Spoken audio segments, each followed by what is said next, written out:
যখন আমাদের স্বরাষ্ট্রমন্ত্রী বলে যে একটা রাজ্যের প্রধান বলেছে, সরকার তো বলেনি, তখন আমাদের জন্য এটা লজ্জার বিষয়। 24-এর আগে মিডিয়াকে যেভাবে কৌশলগতভাবে সিআরআই দিয়ে হোক, এজেন্সি দিয়ে হোক দখল করা হতো, 26 নির্বাচন পরবর্তী সময়ে বর্তমান ক্ষমতাসীন দল তার চেয়ে নগ্নভাবে মিডিয়াকে দখল করছে। আগে head of news, head of multimedia, CEO তাদের মতো করে চললে হতো, তাদের কথা শুনলে হতো।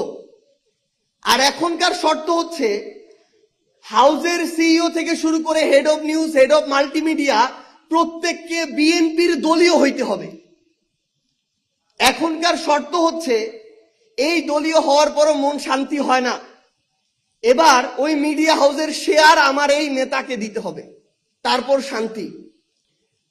তো আমরা এই তারা ভিতরে যে নতুন করে নীল নকশা করার চেষ্টা করছে, আমরা বরং এই নকশাটাকে খুব ওপেন মনে হয় আমাদের কাছে।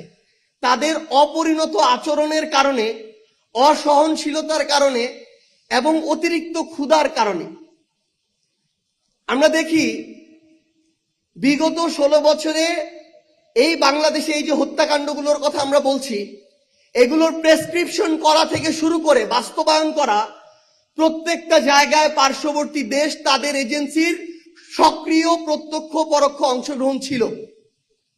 আমরা দেখেছি তাদের হাতে, তাদের পরিকল্পনা অনুযায়ী দেশ চালানো হয়েছে, তাদেরকে ক্যাপাসিটি চার্জ দিয়ে ক্ষমতায় টিকে থাকা হয়েছে। কিন্তু আমরা এখন একইভাবে দেখছি আমার বাংলাদেশের সীমান্তে একদিনে একটা জায়গায় 2 জনকে গুলি করে হত্যা করা হয়, আমার দেশের পররাষ্ট্র মন্ত্রণালয়ের সরকার প্রধানের কোন স্টেটমেন্ট তাদের কাছে পর্যন্ত পৌঁছায় না। আমরা দেখছি ভারত কিংবা পশ্চিমবঙ্গ, সেখানে তারা তাদের বিজেপির রাজনীতি করছে, উগ্র সাম্প্রদায়িকতার রাজনীতি করছে, করুক। আমরা দেখছি এই রাজনীতিতে তারা যে পরিমাণে মুসলিম বিদ্বেষ নিয়ে এসেছে, যে পরিমাণে জ্বালাও পোড়াও করছে, খুন করছে, মানুষকে নির্যাতন করাটাকে বৈধ মনে করছে, এটাকেও তারা যখন বৈধতা দিচ্ছে, আমরা একজন নাগরিক হিসেবে, প্রতিবেশী রাষ্ট্র হিসেবে এই ধরনের মানবতা বিরোধী যে অপরাধগুলো, এগুলোতেও আমাদের মতামত দেওয়ার মতো সাহসিকতা আমরা দেখাতে পারছি না। সেটা তো পারছিই না, সেটা তাদের অভ্যন্তরীণ বিষয় বলে পাশ কাটিয়ে যাচ্ছি।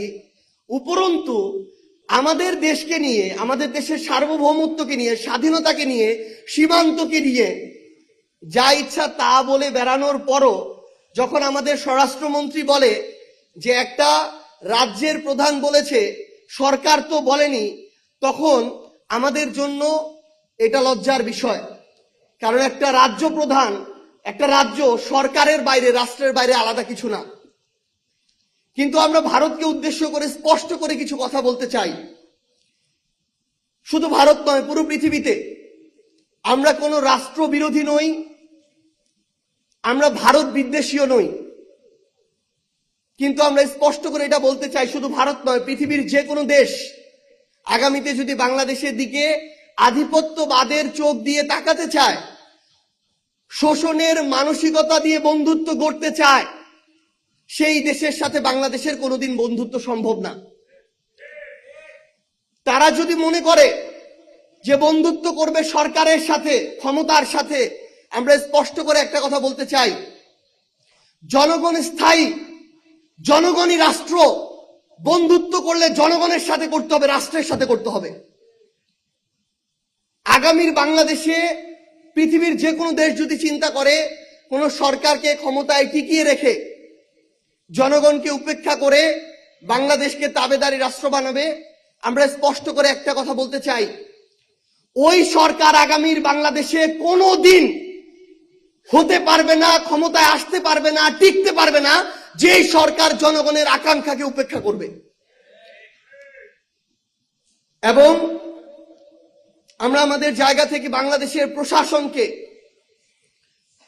সিভিল সার্ভিসে যারা আছেন, পুলিশে যারা আছেন, আর্মিতে যারা আছেন, আপনাদেরকে একটা আহ্বান জানাতে চাই।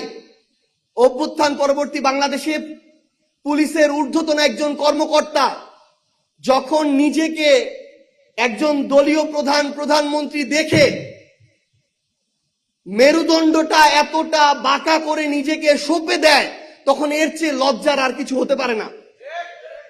আমরা তাদেরকে একটা জিনিস বলি, সেই অফিসার, আপনি আপনার সন্তানের কাছে খোঁজ নিয়েন। গতকালকের বক্তব্যের পর থেকে আপনার সন্তান কোথাও গিয়ে আর পরিচয় দিবে না যে আপনি এত বড় পুলিশের এত বড় পদে বসে আছেন, কারণ ওই পরিচয় এখন তার জন্য হীনমন্যতার হয়েছে, লজ্জার হয়েছে। আমরা আহ্বান জানাই, এবার অনেকে পার পেয়ে গিয়েছে, কারণ আমরা আসলে পূর্বে এই অভিজ্ঞতার মধ্য দিয়ে যাইনি। কিন্তু এই অভ্যুত্থান এমন একটা অভ্যুত্থান, 5 বছরের শিশু থেকে 80 বছরের বৃদ্ধ এই অভ্যুত্থানে সরাসরি রাজপথে ছিল। তাই আগামীতে প্রশাসন বলেন, সিভিল সার্ভিস, পুলিশ কিংবা যে কোনো জায়গায় যে কেউ আগের মতো এই নিজের মেরুদণ্ডকে, ব্যক্তিত্বকে বিকিয়ে দিয়ে আর পার পেয়ে যাবেন না।